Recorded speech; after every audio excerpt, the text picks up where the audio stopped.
نبيك الله الله ظاهرا وباطنا وظاهرا أهلا وسهلا الله وارزقنا العمل بإمام بجاهداتك المقدسة على إن الله وملائكته يصلون على النبي يا أيها الذين آمنوا صلوا عليه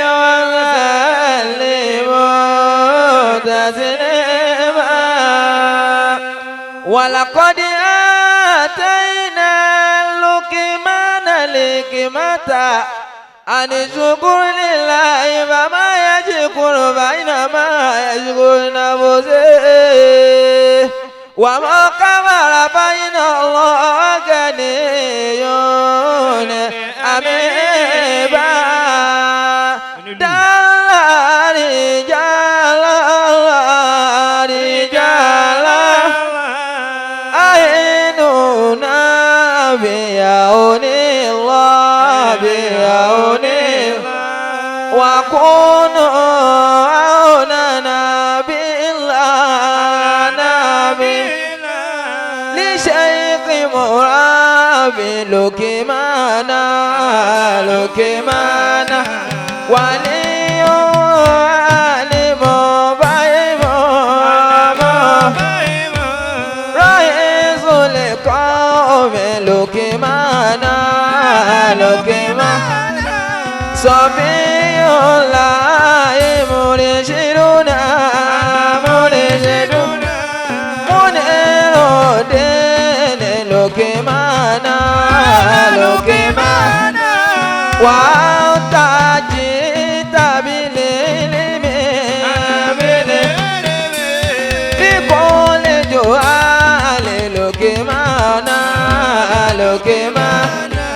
وقاك الله من كيدهم وقاك الله من كيدهم لكل عدو لكمانا يا رسول الله خذ بيدي وتداركني بعد أنت يا رسول الله وزدني وإليك اليوم منقلبي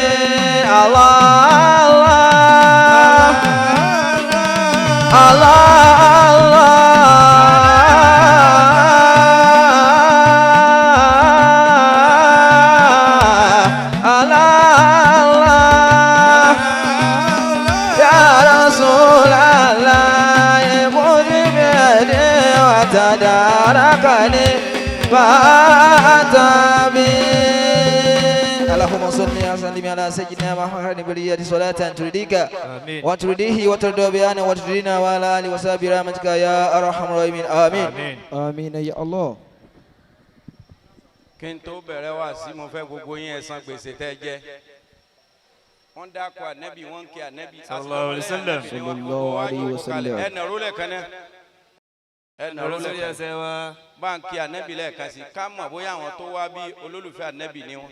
Ya Rasulallah khudh biyadi wa tadarakani fa'anta bi'anta ya muqtar khudh sanadi wa ilayka al-yawma munqalabi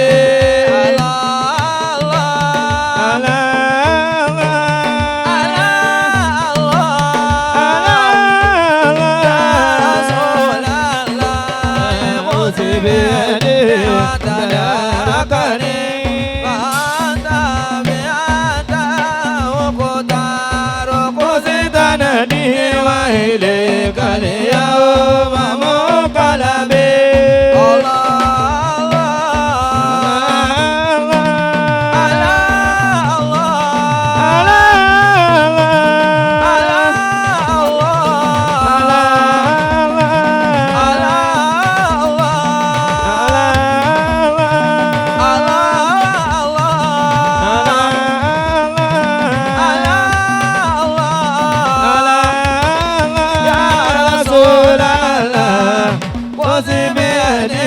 وتداركني فأنت نبي أنت يا مقتدر اللهم صل على سيدنا وإليك اليوم قلبي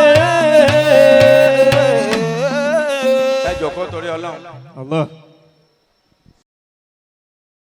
ìfẹ́ ànábì tó dààmú arábìnrin tó jáde nísìnyí torí ànábì Ọlọ́run bá wa sẹ̀san rẹ̀ tọ́lọ́run san fún gbogbo àwọn tó fẹ́ràn ànábì torí Ọlọ́run fún yín Àmín.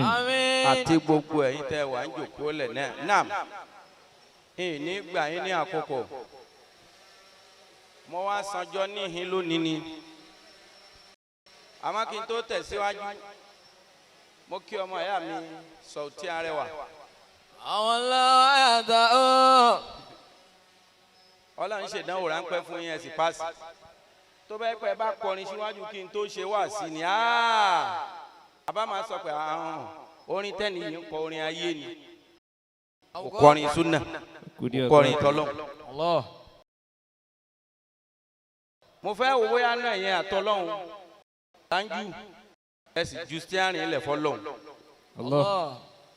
àfáà Sauty báyé bá ń jáyé báyé ò bá jáyé mọ́ bí gbogbo olórin mùsùlùmí Ọlọ́run tó ti fà yín yọ láàrin méjì wọn Ọlọ́run ò ní já yín bọ́ mọ́ láéláé. Àmín. èyí tí mo sọ yẹn ti wọlé Makbul. torá yìí àfáà mi mo wà yìí mo wá sanjọ́ ní ìdílẹ̀ rárá. Allah. n bá ti kú omi báyìí ni mo sọ fún wọn kódà mò ń ṣàdúrà sí Ọlọ́run má jẹ́ àwọn àfáà wọ́n bá mi ń bí Ọlọ́run má jẹ́ torí tó má ti bá mi ń bí àwa ò ní ṣọ́ọ̀ṣì mọ́ gbogbo program tí mo nílé ní parẹ́ nù. kiraman li ustaasi wa ijlalan li ustaasi wíwá tí mo wá lé ní jituna Allah. watan lil ustaas inú mi wá dùn púpọ̀ wípé ẹ fọ́lọ́hun lọ́wọ́ ọwọ́ Ọlọ́run ní já kúrò lára yín. Àmín. wọ́n dúró dè yín ni kódà kan gbé mílíọ̀nù fún yín dandan ni kí wọ́n dúró dè yín torí jẹ́jẹ́ lẹ́jọ́ kó kán tó wá báyìí abẹ́yìn lẹ́kẹ́ sí wọn ni. Ayakumullah. aṣọ pé ẹgbà fọ́lọ́hun bá ti do mítìnì tí ń lọ ńbẹ̀ gbogbo ẹ̀ ni wọ́n fi ń kò mí létí èmi náà ò sì sọ̀rọ̀ ńgbẹ́ wá padà fi pé ẹ jẹ́ ń fọ́lọ́hun lọ́wọ́ náà ṣẹ́rí lẹ́ni àtọ̀la àtọ̀túnla wàlà sáfà yu'tika rabbuka fatardọ̀. náà yá bẹ̀rẹ̀ wá sí. ẹ̀la tó wá sí ibùdó fàáyé. mo kí Ọlọ́run ọba tí gbogbo ayé kí títí tí wọ́n fi ilẹ̀ sórí àga kíkí. mo kí o bẹ̀rẹ̀ mi kọ́nìkàrà mi ní. mo yin ọ̀gá mi tí ń jẹ́ Ọlọ́run ọba tí gbogbo ayé yìn tí wọ́n fi ilẹ̀ sórí àga ẹ̀yìn. famali ilatu ila rajai. àṣé gbogbo bí kó wá ti dà lónìí bó ti wọn Ọlọ́run ló sọ kó wá wá dà ẹnìkan ò kápá àti sọ̀rọ̀ rẹ̀ dà bó ti fẹ́. liyabuwi kaini abauta olùsọ̀ni. àwọn tó ti kunrin lánàá ń bolẹ̀ yín wà ń gba àwọn tó ti kunrin àná ń kunrin tí wọ́n padà bá gbà mú mọ́ lónìí. yasunu nasu bi khayran fa inni. àbáwá Sauty ẹ lóhùn ẹni gbogbo nǹkan àmọ́ ẹ má gbàgbé pé àwọn kan ní jù yín lọ lánàá àwọn kan ni wọ́n ń lò gbà lánàá kí ló dé yín gbàgbà mọ́ wọn lọ́wọ́ tí wọ́n rí gbà mọ́ yín lọ́wọ́. la sharrul khalqi illa mutafu ani. ní bẹ́ẹ̀nu kádàrá Ọlọ́run ni pé ẹni tó nígbà yìí ni bí máa ń ṣe ń lò ẹnìkan ò ní bá lò torí òrùn méjì ò ní yọ ń sánmà. Samadura bi tata wata buda. gbogbo ẹ̀yin tí wọ́n pè ẹ̀yin èèyàn ńláńlá tí wọ́n pè wájú òkú ẹ̀ ní ẹ máa kú oríire o. Wà sí mọ̀ èkìdá fẹ́lẹ́ àkìdá àti àwọn àdá. àáfàá wa tó pè yín tó jòkó lẹ̀ yí ọmọ àáfàá mi nì. mo wá dá àáfàá mi lónìí mo fi Káàbà búra fún yín bí mo ti dúró yìí inú fu ẹ̀dọ̀ fún mo fi dúró yìí torí pé mo ti kọlu ọ̀gọ̀rọ̀ àwọn èèyàn. wàlá wà lórí mo bú dé bìkẹ́yìn mi dáyà tí. àwa ti sáyìn ẹrú mọ́tọ́lá làwa àpò lẹ́rú táì kó tó bá yẹ pé ká máa ṣẹrú lọ làgbéga ó máa fi dé lára lóyìnbó máa pè wá láma lọ lóyìnbó láma lọ Amẹ́ríkà láma lọ Mọ́kà lọ́dọọdún lọ múra máa kiri gbogbo ayé tó bá yẹ pé yẹn tó yẹ pé kó ẹrú yẹn lọ́lọ́run kádàrá àgbéga tiwa mọ́ kákúkú máa sìn yín lọ o. wàlá ló lè wọ́n mú ní bí kẹ́rin bí dáyà tí. ọ̀gá mi ti ń jọ́lọ́hún látijọ́ tí ń jọ́lọ́hún ẹnìkan ò lè pàtàn lọ́hún àmọ́ èmi pẹ̀lú wọn lè pàtàn wa. wà á kírun máa yá bùkọ́ mọ́ kí máa mọ́ abẹ́dá. ẹ má gbàgbé gbogbo karamọ yòówù kí wọ́n lè fún wa wọ́n yá wa ní o ọba tó ní ó padà gba òun nìkan náà ní ó padà ṣẹ́kù. sẹ́mi ọ̀ bọ́ sí rọ̀ alẹ́ mọ́ mọ́tàkàlẹ́ mọ́. ọ̀gá mi ti ń jọ́lọ́hún tí ò létí tí ń sìn gbọ́ gbogbo ntáyé wù. sẹ́mi ọ̀. ọba tó ríran títí jẹ́ èèyàn lọ bẹ́ẹ̀ dá kan bá lóhùn ríran sí ẹbí agbára rẹ̀ mọ lórí dé. Basiro. ẹnìkan ò rọ́jò alẹ́ ọlọ́run nìkan ni. Basiro alimu mutakalimu. ọba sọ̀rọ̀sọ̀rọ̀ ó sọ̀rọ̀ títí ó yá wa lọ́rọ̀ sọ gbogbo sọ̀rọ̀sọ̀rọ̀ tí wọ́n ń bẹ láyé wọ́n sọ̀rọ̀ títí wọ́n fọ ọlọ́run lẹ̀ sórí àga ọ̀rọ̀ ni. Kọ́dírò yóò ìdòyè alámìnà kàmá bàdà. lẹ́nu ọjọ́ mẹ́ta tá a délé ayé yìí a bá wọn sọ̀rọ̀sọ̀rọ̀ láyé nínú wọn ni Maulana Sheikh Adam. bàbá sọ̀rọ̀ títí ó yẹ pé bàbá bá dóde gbogbo sọ̀rọ̀sọ̀rọ̀ tí ń bá ń bẹ́ ń jòkó gbogbo wọn panu mọ́ fún Sheikh Adam. àmọ́ tó ń ti bẹ́ẹ̀ náà wọ́n fọ ọlọ́run lẹ̀ sórí àga ọ̀rọ̀ ni. bàbá Maulana Sheikh Kamalidin àwọn ti bẹ̀rẹ̀ ọ̀rọ̀ láti kéke wọ́n sì sọ sí tí wọ́n lé lọ́gọ́rùn-ún ọdún wàmọ́ àzálíkà wọ́n fọ ọlọ́run lẹ̀ sórí àga ọ̀rọ̀ ni. wàṣàbù nasàfìlì ìbádàtì láyé. àwọn ọ̀dọ́ pọ̀ nínú àwọn àfa àmọ́ ga gbogbo ọ̀dọ́ oníwàásí Maulana Asayidi Maulana Shehu Shafsan bó ti kẹnu tó bó ti kó lẹ́nu tó bó ti mú láhán tó bó ti dá láhán tó ó fọ ọlọ́run lẹ̀ sórí àga ọ̀rọ̀ náà ni. Kọ́dírò yóò ìdòlè alámìnà kàmá bàdà. ọlọ́run o abẹ́ ni bá a ti wí náà à ń kíwọ́ ọlọ́run lára gbogbo wa ni ọlọ́run dákun má ṣàbá mi kí yín ju gbogbo bí n ti ń kí ọlọ́run lára yín ọlọ́run kó gbàdúrà yín o má padà lẹ́yìn ẹnìkankan yín o Imam Taofik ọlọ́run bá a dúró tì í èyí tẹ́ ẹ bẹ̀rẹ̀ yìí wọlá ọjọ́ tí bàbá yín wá kan àga ọlá fún wa ní Kòròdú tí wọ́n sì pàṣẹ sọ́dọ̀ ọlọ́run tọ́lọ́run gbà á látọdún náà dì sí wọ́n sọ mẹ́tò ní Al-Mubarak bàbá yín òun ló sọ mí ní Al-Mubarak ó wá ń sọ lójú gbogbo ayé ó ní gbogbo ayé ní ó gbọ́ ọkọ̀ yìí yóò sì hàn ká gbogbo ayé kódà bí a bá pè mí ní títí ò bá fa Al-Mubarak kù sínú mi ò nílùú sóńtọ̀ toró kọ yẹn ọlọ́run jẹ́ ló ń tẹ̀ látọdún náà ó sì kárí ayé nínú ẹ̀ náà ni wọ́n wá tún sẹ́yìn náà ní Ibn Al-Mubarak bọ́rọ̀ bá wá dà bẹ́ẹ̀ nígbà náà oríire yẹn ọlọ́run yóò kárí gbogbo wa èyí tẹ́ ṣe lé ní òní dìbànújẹ́ o gbogbo ẹ̀yin tá a fẹ́ fún láwọ́ọ̀dù ẹ kú oríire ẹ rí bí ire gbà wọ́ọ̀dù torí àwọn ọmọ ìpìlẹ̀ ní àwọn ọmọ aláṣẹ ní àwọn ọmọ àánú ní tí àlùbáríkà sì pọ̀ lára wọn gbogbo tí wọ́n bá ṣe fún yín ládùúgbà lónìí ọlọ́run ó fàṣẹ sí. mo kí ustaz wa Ahmed niyabatan al-mudir ọlọ́run bá kí yín o àfàwà Roydul Barnamij ọlọ́run bá kí yín o èyí tí mo wí lẹ́ẹ̀kan mo fi kí àfàwà Sauti Arẹwà ọlọ́run bá wa kí ẹ̀yin náà àfàlẹ̀ yín náà torí pé gbogbo ń tẹ̀ ń sọ yẹn kéwú lẹ́sọ dorin orin lẹ́sọ di kéwú wọ́n sì ní iṣẹ́ ńlá orin kéwú ọlọ́run fàlùbáríkà sí. náà mo fẹ́ ṣe wá sí mo fẹ́ kí gbogbo wa ó jòkó tẹ́nìkan ò ní pariwo mo ti sọ fún àwọn tó ń darí mi pé 20 minutes I want to lecture for 20 minutes. I have no time.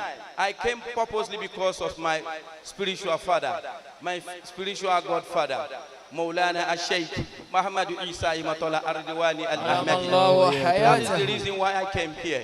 I came to serve my boss until I die. I remain silent. I remain servant of Imatola. I remain servant of Sheikh Maulana Imatola. And I'm one of his loyalists, and I remain loyal, sir. Now, the topic before me today is Nino board. Once I pay important of Ramadan. Have you ever? More buying reframe. We pay. I think Google our time by above 20. Ben Abibeko.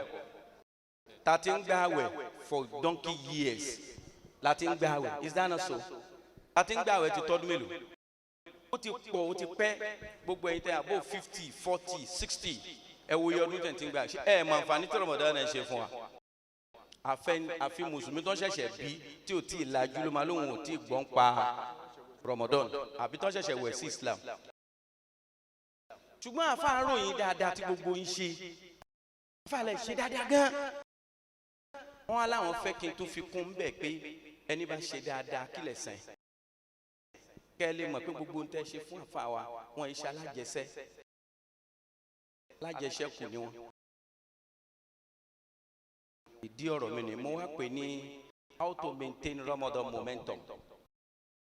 gbogbo ń tẹ́ ti mọ̀ ń pa èrè pàtàkì Ramadan yẹn náà ni how can we maintain it. ó ti ń bọ̀ báyìí nísìn àfi ká tọ́jú maintenance yẹn. ó ti ń bọ̀ báyìí nísìn àfi ká wò pé òkè gbogbo àwọn àǹfààní báwo ni ò ṣe ní bọ́ ká ti mọ̀ ọ́ kalẹ̀ Yorùbá ní ogun àgbọ́tẹ́lẹ̀ wọ́n ní kì í ṣe kí ni kì í parọ́ wọn lára tó bá mọ̀ wọn rẹ̀ so èyí tó dáa ni pé kémi pẹ̀lú ká ti mọ̀ pàtàkì Ramadan ká dẹ̀ mọ̀ how to sustain the momentum. bàbá wa Mọ́tọ́lá yẹn kí wọn fún 2 minutes. Muhammadu Isa mini asa tisatili hula. Muhammadu Isa mini asa tisatili hula. ẹ̀yin ọmọ tí Mọ́tọ́lá bí mo fẹ́ júwe bàbá yín fún yín lénìí ó ṣeé ṣe kí bàbá bímọ kó má mọ̀ ọmọ ẹ̀ ọmọ kéwù lè mọ bàbá ju ọmọ lọ ẹ má ṣe mistake o bẹ́ẹ̀ fẹ́ tako tí mo sọ yìí ẹ màmá èmi àti ẹ̀ lẹ́ẹ̀lẹ́ tako torí pé ìjọ tí ní àjọjọ pàwá pẹ̀lú bàbá yín pọ̀ ẹ̀yẹ sí bẹ́ẹ̀. Muhammadu Isa mini asa tisatili hula. bàbá Mọ́tọ́lá ń jẹ́ tí mo fẹ́ gbéyàwó mi bàbá ń sọ fún mi pé àfa àyìn tẹ̀ tí di mọ́mù mi tí ronú pé ń jẹ ìmọ̀mù ni bàbá Mọ́tọ́lá ti ń sọ pé ó dèèyàn ńlá nu ayé o ó ń bọ̀ wá jẹ ìmọ̀mù ńlẹ̀ ó ṣàfà fún wọn lẹ̀ tí gbogbo ayé ó gbà pa àfa ni akaramakala ẹ dákun èyí lè gbélé yìí Ìjẹ̀bú kì í kéwù náà bí wọ́n bá gbé tiẹ̀ débẹ̀ wọn kì í. Muhammadu Isa mini asa tisatili hula.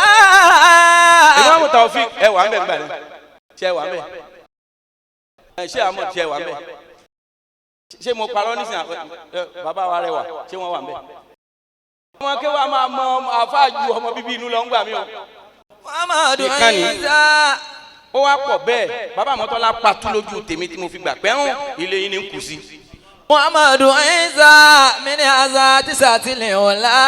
ni mo fi sọ pé Muhammadu Isa mini asa tisatili hula yu'allimu an-nasa ani umuril mazami. bàbá wa Mọ́tọ́lá tí ó pọ̀ wá ń kéwú fá tí bàbá ò ní mọ̀ pa àwọn ò tí ì jẹun. Allah. tó bá gbọ́ Allahu Akbar subhanallah Ago méjì ti lù. subhanallah ìtì jẹun kan látàárọ̀ ṣá. Muhammadu Isa mini asa tisatili hula. bó bá wá ń dáa fún gbogbo yín báyìí kò bá wa lójijì. bó bá ń dáa fún gbogbo ẹ̀yàn wọn tí Mọ́tọ́lá bí kò bá wa lójijì ó máa dáa fún jùbá ẹlẹ́ṣẹ̀ bẹ̀rẹ̀ ni o. Àmín. àwọn ọmọ kéwú ó ti dáa fún wa kúrò Nàìjíríà lọ sí gbogbo òkè òkun definitely tiyín ìtumọ̀ alágbá gan torí pé bàbá yín ò mẹyẹ tó ṣu wá wọ́n sì gbénú àtìta wọn gbé ebùn wa dandan ni kó dáa fẹ́yìn náà. Takiyun aminu qayimun bil mawa'isi. Qayiman bil mawa'isi. mawa'isi. Takiyun aminun qayiman bil mawa'isi. Bàbá Mọ́tọ́lá kọ́ mọ̀ ń kéwú fá wọ́n tún ṣe wáàsí fún gbogbo ayé àtá tí gbogbo ayé ní kí wọ́n ó fò kí wọ́n ó nìṣó àṣẹ kullu ma kana lillahi dama gbogbo tó máa ń pẹ́ torí Ọlọ́run lè fi gbé kalẹ̀ yóò máa bẹ for life wa ma kana li ghayri llahi la yadum tó bá ti jẹ́ pé torí ayé lè fi gbé nǹkan kan kalẹ̀ ẹ̀yin wò pé yóò pẹ́ ni kò ní pẹ́ àníyàn ni ò ní jó pẹ́ ni ó dànù òun lọ́jà bàbá Ìsá fi kalẹ̀ lẹ gbogbo ayé nánánánánná ìkọ́nà àwọn ọmọ kan ló ṣe wòlíwọ̀n àwọn àgbàlagbà láwọn ọ̀ya 60 above mọ́kànlá ló ṣe lánàá àjọ wà ń bẹ̀ àáfàá wa náà wà ń bẹ̀ owó rọ̀gùrọ̀gù báyìí ni wọ́n kó pé ẹ bá wa kó fún bàbá Mọ́tọ́lá oore tí wọ́n ṣe wà á lè san tán ẹ̀yin la máa sì tá máa fi kú o. fàálà wàsálà ya منير قلوبنا فأهلا وسهلا يا منير قلوبنا. ẹni ó tàn mọ́lẹ̀ mímọ̀ sígbà yà wà ní bàbá yín a kéwú lọ́dọ̀ àfa kankan kì í sì ṣe èbú. bí mo bá dá àwùjọ àwọn èèyàn lérò pé bí mo lọ Cairo lọ kéwú ni mo ní sẹ́rímọ́nì ni. àìmọye àwọn tí ò kú òlé àìmọye àwọn tí ò kú òlé tọ́lọ́hún ṣàánú àánú Ọlọ́run ni mímọ̀ mo mọ̀ ọ́n ṣe kọ́ mo jẹ sọ̀yẹ kọ́ mo lò liamu kọ́ ṣébí liamu tẹ́nìkan lò tó bọ́ sí lẹ́nìkan lò tó yíwọ́. يا منير قلوبنا. bàbá yín ni wíwá tí mo wá lé ní bójú ṣe ń kàn mí tó mo ní mo gbọ́dọ̀ dọ́dọ̀ àwọn olóore mi kí n wá sọjọ́. وأنت لدين الله عيسى إماتنا. gbogbo ẹ̀yin tẹ́ kéwú lọ́dọ̀ bàbá Àmọ́tọ́lá ọ̀pọ̀lọpọ̀ yín sùn wọ́n sùn àtàsùn tọ́ba àtàjírọ́ba gbogbo wọn sùn papọ̀ wọn ò dá àbá yẹn mọ́. bàbá èmi á máa wá sùn tí bàbá yín tó ń ti gbogbo ọlátọ́lọ́run dá mi máa kúrò lórí àga ọlá mi ìwọ̀n á sùn sínú ìdún tó jẹ mí lánàá kó wá jẹ mí sí kúrò bá lùbáríkà. òdúrà nù ẹ̀sùn sórí bẹ́ẹ̀dì mi akẹ́mọ̀kànlá rárá ilẹ̀ yìí náà ní lánàá ohun tó bìrì mélòó nu ló lè ṣe bẹ́ẹ̀ ọ kéwú tán ó lọ nì ìmí ìjọba bá láfúlà nìkan ní òwàlẹ̀ àfúnẹ́wàdọ̀ àfa ẹ sì fẹ́ débi tẹ́ ń lọ bẹ́ẹ̀ kọ́ lórí o mo ń sọ fún àwọn ọmọ mi inú mọ́tò mo ní bí n ti ń ṣe ìtẹ́ bá fẹ́ tètè débi tẹ́ ń lọ bí n ti ń ṣe ìní ẹ máa ṣe. وأنت لدين الله. wọ́n ti gbọ́ bàbá ní káfíńtà fáwa nìkan ṣe pẹ̀lú fẹ́ wọn ti ń dààmú wa àtòrè tí wọ́n ṣe wá àní lọ́bọ̀rọ̀. 10 minutes tó kù yìí ẹ wá jẹ́ kí n bá yín sọ̀rọ̀. mo ti bọ́ ìwọ̀ lọ́rùn mi lọ́dọ̀ olóore mi. Anakumullah. ẹ̀ẹ́dẹ̀ bá ń kí wọn. Anakumullah. ṣé n tẹ́ ṣe ìdá yín tá a fẹ́ fún lóye aláwọn olóore wa ní kẹ́ bá ń kí wọn. bẹ́ẹ̀ tí ẹ lè kúnlẹ̀ bí mi ńgbà tẹ́ iṣẹ́ àfa ẹ bẹ́ẹ̀ dẹ́ẹ̀dẹ́ ẹ tẹ̀ díẹ̀ báyìí. Anakumullah. àwọn olóore tiwa nìyẹn. A'udhu billahi. ẹ̀dá ẹ̀ má yà láàyè ìmoore. olórí. gbogbo ẹ̀yàn ọmọ kéwú ẹ̀ má yà láàyè ìmoore.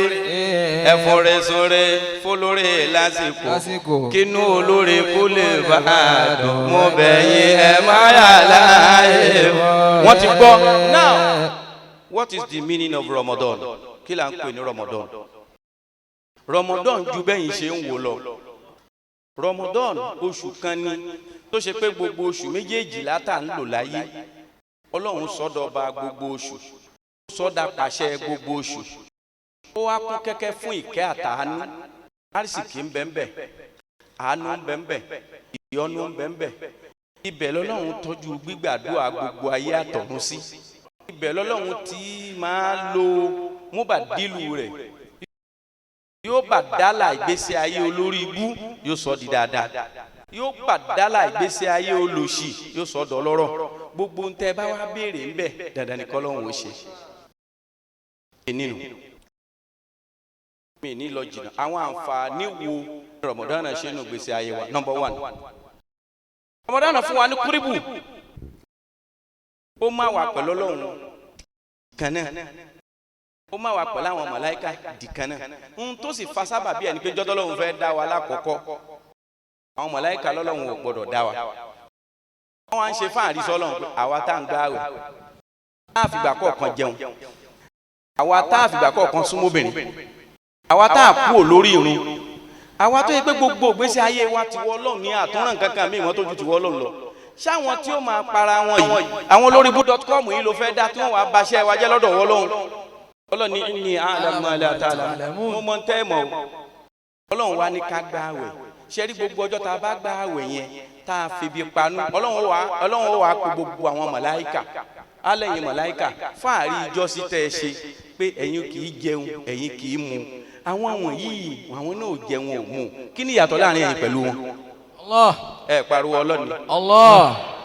ení nìyẹn ẹni wọn ní máa sìn mí wọn ní máa kírun ó dáa division of labour lẹ́yìn màláíkà ń ṣe ètí ń bẹ ní kìyàm láàyè kan mìnà kìyàmì abàdà kò ní rúkú táyé ó fi dọ̀run. Allah. ètí sì ń bẹ ní rúkú wàlà yẹri fún àmìnà rúkú abàdà kò ní ṣíríkù ò ní rúkú bẹ́ẹ̀ lèyí tí ń bẹ ní sujud. Ọlọ́run wá lẹ́yìn mùsùlùmí nìkan nínú yín kó ṣiṣẹ́ gbogbo màláíkà tí màláíkà ń pín ṣe. gbogbo ọjọ́ tá a bá sọ pé Allahu Akbar tá a tó sáfù Ọlọ́run ó wá pé gbogbo àwọn màláíkà aláwọn tẹ ní má dáńjọ́ sí nìyí o àwọn rèé o ẹ̀yin màláíkà tẹ́ ń bẹ ń dúró kí ni ìyàtọ̀ tó wà láàrin ẹ̀yin pẹ̀lú wọn wọn á ní òsí tá a bá tún ní Allahu Akbar ọlọ́run lẹ́yìn màláíkà tẹ́ wà ní rùkú bẹ́ẹ̀ lè ṣírí òkè lájọ mo ti dá yín ẹ̀yin pẹ̀lú àwọn tó wà ní rùkú yìí ń kọ́ wọn á ní bákan náà ní wá tá a bá tún wá ferí kanlẹ̀ pé Allahu Akbar ọlọ́run lẹ́yìn màláíkà tẹ́ ń bẹ ń forí kanlẹ̀ látijọ́ tí mo ti dá yín tẹ́ lè ṣírí kú mbẹ́ tẹ́ ń ṣe tàhlílù wá tasbihu fẹ́mi ọlọ́run èé ṣe yí tẹ́ lè ṣírí lẹ́nu ìyàtọ̀ olówó láàrin ẹ̀yin pẹ̀lú mùsùlùmí yìí wọ́n á ní kò sí rọ́mbẹ̀ wọ́n á ní dọ́gbadọ́gba làwọn. ohun táwọn màláíkà ń pín ṣe ni mùsùlùmí kankan ń ṣe ló fi dàbí ẹni pé bá a bá kírun ládàá tọ́lọ́run máa fún wa ó ju ti gbogbo ẹ̀dá yòókù tọ́lọ́run dá lọ.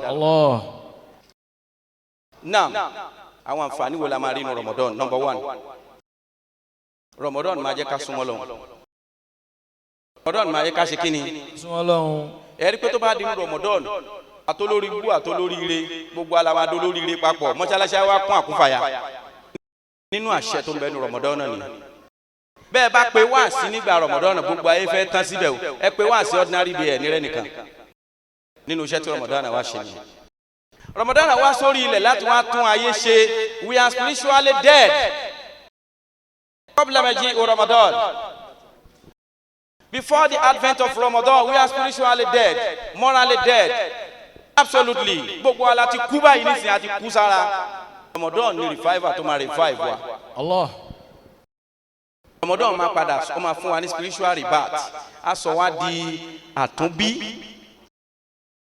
that is point 2 number 3 Ramadan medically it burn excess of fat and cholesterol in the body system Allah and it will make your organism perfect beyond expectation wonderful ó máa fọ ọ̀rá Ramadan ó máa fọ ọ̀rá nínú ẹran ó máa fọ ọ̀rá inú ẹ̀jẹ̀ gbogbo ẹ̀ máa yọ bí ìgbà tó rí wọnú oòrùn bẹ́ẹ̀ ni ó yọ you now see that you are physically and medically fit Allah ara ẹ̀ á wá dá wàá padà lálàáfíà tó dá ìyẹn dúró bẹ́ẹ̀.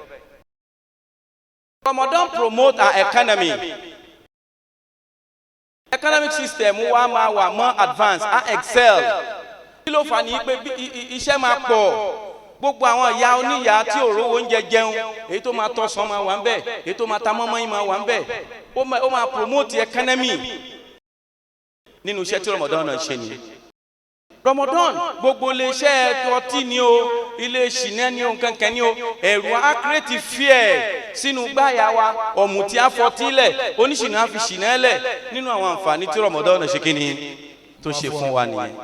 Ramadan ó máa jẹ́ kí gbogbo wa generous á increase the level of our generosity. Ramadan ló máa mọ ìrántí Ọlọ́run á jẹ́ ká máa rántí Ọlọ́run nígbà laylan wa naharan á jẹ́ ká máa rántí Ọlọ́run lọ́pọ̀lọpọ̀ ìgbà tí n bá ní kí n sọ gbogbo àǹfààní tí Ramadan wa ṣe fún wa á ní kó n bí bọ̀rọ̀ adúró sọ́ndà generosity yẹn ọ̀nà méjì ni màá pín sí generosity in terms of giving money generosity in terms of assisting people at-ta'awun. Ramadan òun ló jẹ́ ká mọ̀ pàtàkì tààwùnù ìranra ẹni lọ́wọ́ nínú àwẹ̀ àwọn èèyàn declare surplus oúnjẹ aṣọ sàdákà wọ́n máa ṣe sàrà ẹbí á jẹun ọ̀rẹ́ á jẹun aládùúgbò á jẹun ará á jẹun mi ò lówó lọ́wọ́ kò ṣe nǹkan kan pẹ̀lú Ramadan mi ò lówó lọ́wọ́ kò ṣe nǹkan kan pẹ̀lú Ramadan wàá jẹun for that 30 days torí pé Ramadan ti gbin àánú sí ojú ọkàn ara wa ní ìbámu ọ̀rọ̀ tá Ànábì sọ wípé mo fẹ́ fi yẹn kí gbogbo yín ẹ̀yin tẹ́ dúró tì mọ́mù wa tẹ́ jẹ́ kó dúró tì àwọn kan ló dúró tà Ànábì lánàá wọn jẹ́ kó dúró tì Ànábì kí là Ànábì sọ nípa Abubakar. asaru Abubakar fil Islami. Abubakar Ànábì sọ yìí pé orí pa Abubakar nínú Islam nínú ayé kò ṣeé kó ni o kò ṣeé kó ni o ẹ lè sọ orípa ẹ̀tàn ọ̀gá ní orípa lórípa Abubakar. ana kẹsìrán ní mo ti random kẹ́hìnà kẹsìrì Kasirali mali. wọ́n ní Abubakar tẹ́ ń wo yẹn olówó púpọ̀ ní olówó gan owó ẹ̀ buhaya Yufiku walali islami. àmọ́ bówó ẹ̀ ti pọ̀ tó ìsìláàmù ló ná gbogbo ẹ̀ fún. Wa qala nabiyyu sallallahu alayhi wa sallam. Ànábì wa dáhùn níjọ́ kan yìí pé ó fẹ́ fún Malam Abubakar ní recognition tí ò fẹ́ nìkan. Wa fi yawmil qiyamati. Ànábì ní tó bá dòjọ́ ọ̀gbẹ́dẹ̀ alikiyama ń bọ̀ wá ní. ǹjẹ́ mọ̀ tí Malam Abubakar ṣe gbogbo àwọn olówó ìlú Mọ́kà Malam Abubakar ṣe wọlé wọn ní kankan ń sì invite wọn sọ́dọ̀ Ànábì ó kó gbogbo àwọn olówó ẹgbẹ́ ó kó wọn sọ́dọ̀ Ànábì Muhammad ó ní ẹ wá ràn ọ̀gá mi lọ́wọ́ jíṣẹ́ ẹ̀sìn bẹ́ẹ̀ ẹni bá ràn lọ́wọ́ jíṣẹ́ ẹ̀sìn àti bọ̀tán rẹ̀ ó dà òun náà Usman bin Affani Abdulrahman bin Auf Toliyat bin Zubair gbogbo wọn bẹ́ẹ̀ Saad bin Abi Waqqas àfa wa Abubakar yìí ló kó gbogbo àwọn wọ̀nyí sábẹ́ Ànábì Muhammad. Wa fi yawmil qiyamati. tó bá dòjọ́ ọ̀gbẹ́dẹ̀ alikiyama. Walau kuntu muttakhizan khalila. ó ní ó bá dòjọ́ ọ̀gbẹ́dẹ̀ alikiyama bọ́lá ń bá ní kí n mú ọ̀rẹ́ ayò wá lálikiyama. Latakasitu Ababakiri khalila. Ababakiri alilan tó bá dòjọ́ ọ̀gbẹ́dẹ̀ alikiyama bọ́lá ń bá ní kí n mú ọ̀rẹ́ ayò wá tí ó jọ lọ́wọ́ tún mi lálikiyama latakasitu Abubakiri walilan. Abubakiri yìí náà tó ràn mí lọ́wọ́ ńgbà tó wà láyé tó yẹ pé tí má ti wọ ẹgbẹ́ òun ní rí yẹn òun náà ní ìtúfẹ́ kọ́lọ́hún kó jọ fi wá síbi kan láti Jánnà. ṣé ẹ ti rí nísìnyí ẹ wo recognition Ànábì fún kí ló bí ìtorí pé ó dúró tà Ànábì dáadáa gbogbo ẹ̀yin tó fẹ́ fún láwọ́ọ̀dù lẹ́nu a fẹ́ fi compensate ìdúró pẹ̀lú àfa wa ni ẹ wá kún wọn o torí pé bẹ́ẹ̀ tí ń wò wọ́n yìí o gbogbo yín ẹ dájú wọ àfa wa ẹ dájú wọ àfa wa èmi lẹ̀ ń wò aláàfáà mi ni ẹ wò Muhammad Taofik ẹ dájú o sẹ́rí bẹ́ẹ̀ ti rí wọn lẹ́nìí ẹni bá gbọ́n nínú yín àáfàá yìí ni kó máa sìn. ẹ má sì mí gbọ́ mi ní ẹ sọ wọ́n dó ṣà o ẹ sọpọ́ọ̀tì wọn ni mo gbà lérò. torí pé àwọn kan ló sọpọ́ọ̀tì iṣẹ́ Ádámù lánàá tí wọn ò mọ̀ pé ibi tá Ádámù ń lọ rèé tábí ọlọ́wádẹ́ ti ń rúpó sí. ńgbà tí bàbá MKO kú ẹ mọ̀ pé rúpó sí iṣẹ́ Ádámù ẹ rí ní sà ẹ rí Abíọ́lá pé rúpó sí ǹjẹ́ mo rí sì tó fi rúpó sí. olówó ìtorí wípé ó bá Ádámọ̀ pàdé gbogbo ìgbésí ayé Ádámọ̀ ló fi sìn Ádámọ̀ wá fọwọ́ sọ̀yà pé Abíọ́lá fọkànbalẹ̀ bó bá ń tán lọ́wọ́ gbogbo ayé owó ò ní tán lọ́wọ́ wọ. èmi Ádámọ̀ mo sọ bẹ́ẹ̀ ẹ rí mọ̀ yí pé Ádámọ̀ defend Abíọ́lá ńgbà tó lọ jọ Ààrẹ Ọ̀nà Kakanfò ó dá sí wa ó fẹ́ ká gbà ẹ́ lẹ̀ ó ràn wá lọ́wọ́ ó kún wa jíṣẹ́ Ọlọ́run kí ló ń retí in returns lọ́dọ̀ wa you have to pay back. wọ́n náà gbọ́dọ̀ sẹ̀san àwọn máa sìn á máa sin Ọlọ́run lára yín ẹ̀yin náà ẹ dúró pẹ̀lú Ọlọ́run lára wa ẹ má wọ̀ tún ẹ má wò sí gbogbo ẹni bá fẹ́ rí ṣe kalẹ̀ kó máa náwó fáwọn ẹni Ọlọ́run. Ruwiya. ó wáyé nínú ẹgbàá wa. Ana Abudulayi bunul Mubarak. àfa àgbà kan bẹ nínú àwọn sálàfù salihin à ń pè ní Ibnul Mubarak ó ṣe déédéé Muhammad Taofik. Dakala likufata wa huwa qasidul haji. àfa àdàníyàn ó lóun fẹ́ lọ Mọ́kà òun fẹ́ lọ rí sílọ̀. Fara imirata. ìṣẹ́jú márùn-ún ló kù ìṣẹ́jú márùn-ún ló kù. ó wá ń lọ ńjọ́ kan ń gbòde lu Kúfà ló wá rí arábìnrin kan lérí àkìtàn tó gbé òkú ńbete pẹ́pẹ́yẹ ló bá gbé dání.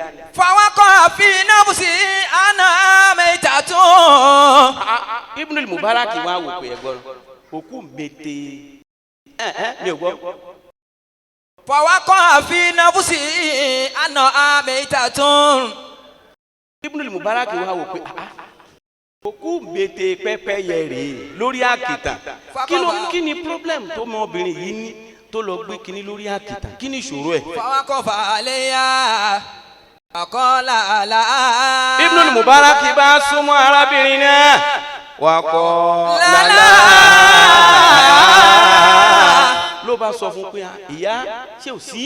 Al-asi maitatun aw masbuhatun. ẹ dákun òkú ńbete ẹranko lẹ gbé dà yìí ni àbí ẹ ti dùn ní nídùú súnà ṣé ẹ ti dùn nídùú bisimilayi Allahu akbaru àbókan kú fúnra rẹ̀ lẹ́ẹ̀kan gbé.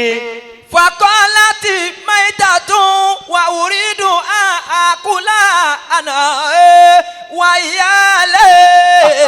ó ní àfa ntí o bá kàn yẹ má dá sí o ṣe rí òkú ńbete ni èmi kọ́ mo dùn mo rí ní orí àkìtàn ni mo sì gbé ó ní bẹ́ẹ̀ tí mo gbé yìí mo ń lọ ṣòkò ẹ̀ lé ni o. Ana wa iyale. èmi á jẹ́ ń bẹ́ẹ̀ àwọn mọ̀lẹ́bí mi náà sì ṣe kí ni wọ́n á jẹ́ bẹ́ẹ̀. faqala la anna Allah. Ibn al-Mubarak wa ń sọ fún yín pé anna Allah oníṣẹ́ rẹ̀ ò mọ̀ pé ọlọ́run ọba alágbára àtòrí nǹkan ṣe kan lọ́lọ́run. qad harrama limaytatum. ó ní ò mọ̀ pé ọlọ́run ti ṣe òkú mbete ó ṣe léèwọ̀ ní Al-Qur'ani. wọ́n tàbí àsìlè bá dírà tí ta'kiluha. máa sún wájú àfa ìmádàmí dó. faqalat lahu ya aza insarifi anni. arábìnrin yìí wá dá Ibn al-Mubarak lóhùn wípé ìsárífò wá ní ẹ máa lọ ẹ fi mí lẹ̀. nígbà ẹni kí n má jẹ òkú mbete ẹran ẹni bọ́ọ̀rọ̀ ẹni bá kọ̀ tí òfò ń jẹ tiẹ̀ lẹ̀ ẹ dákun èyí ò jẹ tọ̀tà ọlọ́run má jẹ́ àjẹun ọ̀tá wa ebi ò palú ẹni o bọ́ọ̀rọ̀ ẹni bá ọ̀rẹ́ ẹni ní ó kọ̀ ní ògbóúnjẹ lẹ̀ yìí ọ̀tá ló sì gbóúnjẹ wáyé ebi ló sì fẹ́ dúrùn ní sí ń dọ̀rọ̀ báyìí. وقالت له إن لي أطفالا ولهم ثلاثة أيام. arábìnrin yìí wá ń sọ fún Ibn al-Mubarak ó ní wọn àfáàgbà odindi ọjọ́ mẹ́ta lèbi fi ń pa gbogbo àwọn aráalé mi àtẹ̀mí wàlẹ̀ àtẹ̀fáàlì àtàwọn ọmọ kéékèèké tí wọ́n ń bẹ lé odindi ọjọ́ mẹ́ta ebi ń pa wá kò sí ní tàjà. فأنصرف عنها ثم جعل باقلته طعاما. Sauti, am I making sense? أبقاكم. Please, audience, am I communicating very well? Okay, ṣé ń tẹ̀lé mi? Ẹ jẹ́ kí n mọ̀ pé nu hall yìí náà káwọn aládùúgbò yìí mọ̀ pé àwọn èèyàn gidi ló wà níbí ẹni Allahu Akbar. Allahu Akbar. Go on, please. فأنصرف عنها ثم جعل باقلته طعاما وكسوة. Ibn al-Mubarak ó ṣe déédéé àfa mi. Ìyín sì ibi tí n bá gúnlẹ̀ sí ẹ mọ̀ kó ṣe déédéé àfa wa yìí. Ló bá padà lọ lé ìbànújẹ́ débá ṣé mọ̀ pé mo sọ kó dàníyàn pé òun lọ Mọ́kà ni. Ìbànújẹ́ wá débá pé mo dàníyàn Mọ́kà ebi sì ń pa ọmọ ìyá mi ìyà ń jẹ ẹnìkan òró ń jẹjẹ ebi ń pa àwọn ọmọ ẹ kí láǹfààní Mọ́kà tí mo ń lọ. Ló bá padà lọ gbogbo owó tó fẹ́ kó lọ sí Mọ́kà gbogbo oúnjẹ tó fẹ́ kó lọ sí Mọ́kà àtàṣọ tó dìdá ní pòun fẹ́ kó lọ sí Mọ́kà gbogbo ẹ̀ ló kó lọ fárábìnrin yìí torí Ọlọ́run tó dà lẹ́nu ẹ gbọ́dọ̀ tóbi. Allahu Akbar. ó wá gbé gbogbo kínní fárábìnrin yìí tán ló bá padà sílé jẹ́ ń sáré sọ kó lè bá yẹn bí ó wá padà lé. nígbò ó délé àsìkò ájì wa tó gbogbo àwọn èèyàn ti rọ́ kẹ̀kẹ̀kẹ̀kẹ̀ wọ́n ti lọ sí ájì. nígbà tí àsìkò ájì parí tó ní kálukú padà wálé ǹjẹ́ ẹ mọ̀ tó ṣẹlẹ̀ àwọn èèyàn bá bẹ̀rẹ̀ sí ní lọ kí Ibn al-Mubarak wọ́n ní bàbá ẹ káàbọ̀ ájì o ẹ ṣe àdúpẹ́ lọ́wọ́ yín o láràfá $100 tẹ fún mi òun lọ́lọ́run fi ṣàánú mi. فقال له. ẹ máa gbọ́ dáadáa ní Kaaba tí wọ́n jáwó mi ní fulus halas ọpẹ́lọpẹ́ yín o ní Mùná mo fọ aṣọ ara mi wọ́n ká lọ ọpẹ́lọpẹ́ yín ẹ̀yin lẹ́ra aṣọ ara mi ní fún mi o. فقال له إني لا أوجع لا أوجع. Ibn al-Mubarak ni ó wá ń wo rẹ̀ lẹ́ẹ̀lẹ́ pé ẹ dákun èèmọ̀ wo lémi tí ń lọ Mọ́kà báwo lẹ ṣe wá rí mi ní Mọ́kà mi ò dé Mọ́kà wọn ò lọ Mọ́kà lọ́dún yìí wọn ò gbà wọn láwọn rí yín sẹ ẹ̀yin lẹ furaṣọ ara mi fún mi ẹ̀yin lẹ bẹ̀rẹ̀ sí ní fáwọn èèyàn ló ń jẹ ní Àràfà ní Mùná ẹ̀yin lẹ ṣe báyìí ẹ̀yin lẹ ṣe dáadáa báyìí ọ̀rọ̀ yẹn wá dàrú mọ́ lọ́wọ́ ó yarí mọ́ wọn lọ́wọ́ títí wọn ò gbà wọ́n lẹ́yìn làwọn rí gbójú àwọn òfò ńgbà tó wá dòru ọjọ́ náà Ibn al-Mubarak wá sùn oorun tí Ibn al-Mubarak sùn yìí lọ́lọ́run bá rán màláyíkà sí. قيل يقول لهم. màláyíkà tọ́lọ́run wá rántí wá ń sọ báyìí fún Ibn al-Mubarak. ẹ jọ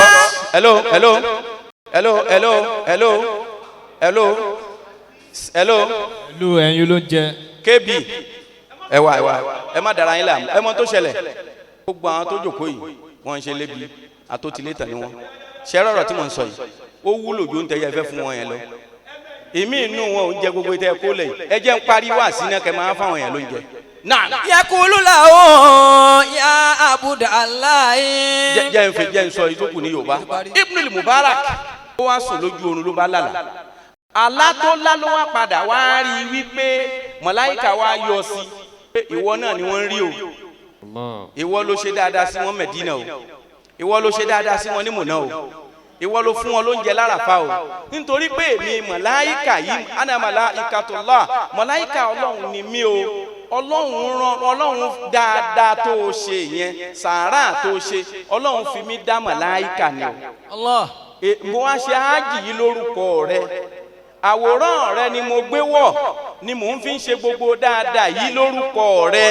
gbogbo ládà tí ládà yẹn ìwọ ló ní o Ibn Mubarak o ti ṣe hájì wọ́n ti kọ kalẹ̀ o tún gba ládà wọ́n ti kọ kalẹ̀ àṣẹ gbogbo ẹni bá fẹ́ ṣoríire láyé kó máa bọ́ aláìní ẹni bá fẹ́ ṣoríire láyé kó máa ṣàánú ẹni tí ò ní torí pé ní nìkan la rí kò sẹ́nìkan tó mọ̀la èní lè dùn fún wọ òmẹ́ tí ó nígbà lọ́la o èní la rí o kò máa sẹ́dá tó mọ̀la bàbá elóyún bàbá wa Sọ̀tí wọ́n máa bá wa yanjú ìtókù. máa ṣe rere láyé mi máa ṣe rere máa ṣe rere láyé mi máa ṣe rere n ò ní dìtẹ̀ láyé n ò ní dìtẹ̀ lọ́run n ò ní ṣèbàjẹ́ ọmọ làkejì máa ṣe rere láyé mi máa ṣe rere báyé ń gbógun ẹ ṣá máa wò wá rè báyé ń dìtẹ̀ ẹ ṣá máa wò wá rè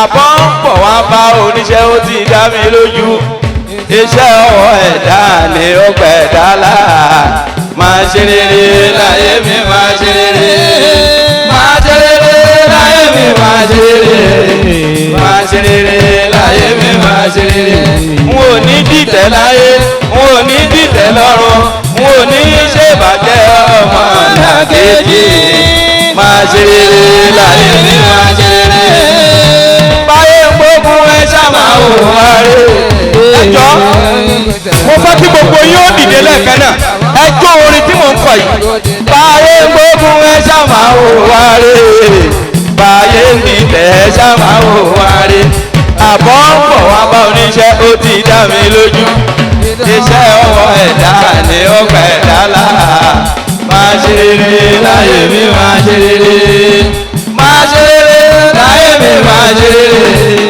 máa ṣe rere láyé mi máa ṣe rere máa ṣe rere láyé mi máa ṣe rere. ẹ máa bọ̀ káyà fọ́tò sọjọ́ máa bọ̀ mo ti ń lọ ẹ máa bọ̀ káyà fọ́tò. n ò ní dìtẹ̀ láyé n ò ní dìtẹ̀ lọ́run n ò ní ṣèbàjẹ́ ọmọ làkejì máa ṣe rere láyé mi máa ṣe rere báyé ń gbógun ẹ ṣá máa wò wá rè báyé dìtẹ̀ ẹ ṣá máa wò wá rè àmọ́ ń bọ̀ wá bó oníṣẹ́ ó ti dá mi lójú iṣẹ́ ọwọ́ ẹ̀dá ni ó gbẹ̀dá là máa ṣe rere láyé mi máa ṣe rere. Allahumma salli ala nurul anwar وسر الأسرار وترياق الأخيار ومفتاح باب اليسار سيدنا مولانا المختار وعلى آله الأخيار وصحابه الأطهار عدد نعم الله وأفضاله سبحان ربك رب العزة عما يصفون والسلام على المرسلين والحمد لله رب العالمين. Ọlọ́run ayébísẹ́ wálé Ọlọ́run járí bàbá wa pẹ́.